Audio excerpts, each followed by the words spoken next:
Hello, folks. Yes, this is not the episode that should be on this spot, or in this place, or this numbering. But I have been told by Pathfinder in the comments to the first episode that I uploaded today um, that the audio is broken after 5 minutes, and that is certainly true. 5 minutes in, the audio completely breaks, and so I have taken down that episode, and the episode is lost. I have no way of re-recording that, or no way of actually recovering that, it seems, which is too bad. So I will try to give you a sort of general breakdown of what happened in episode one. Basically, in episode one, we all gathered around and basically shared our thoughts on what kind of organization we want to create.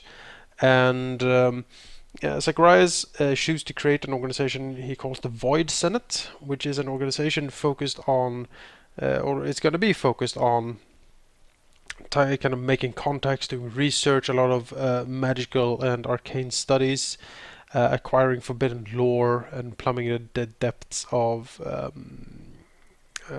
like magical expertise, specifically devoted to things that the Mithrons have outlawed.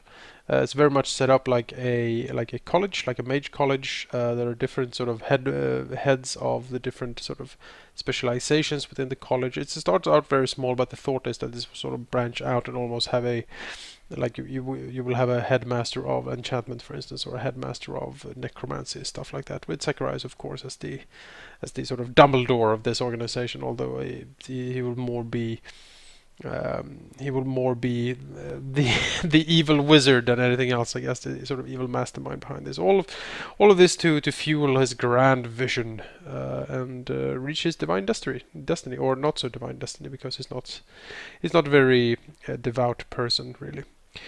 Marcus, for his organizations, started something he called the Hell Knights, which is a knightly order focused mainly on military operations, tactics, and heavy fighting. They have precepts of the Hell Knights, which is very much duty, honor, but in a very sort of twisted and dark way. He's going to be focusing very much on sort of ruthlessness and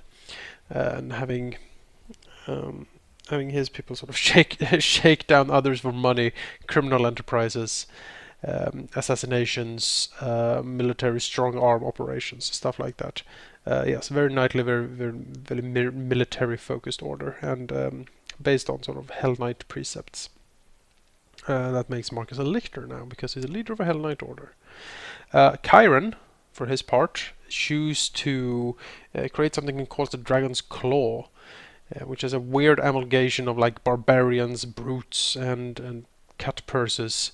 But also he has aspirations of forging kobolds into this organization to sort of make it a kobold dragon ascendant type of cult, almost, with him as the center. Sort of they worship him as a dragon incarnate, which, getting into the high levels will certainly be a thing, because he will most likely be able to start turning into dragons at that point.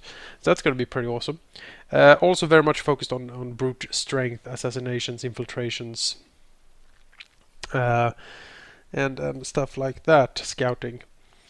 And then we have Asurius, which created the Order of the Phoenix, a religious slash like almost mobster criminal organization, with him as the Don in the center, basically. The Order of the Phoenix are specialized in infiltrations, espionage, and contacts. Um, Basically, it's a very social organization, but also a very sort of sinister one.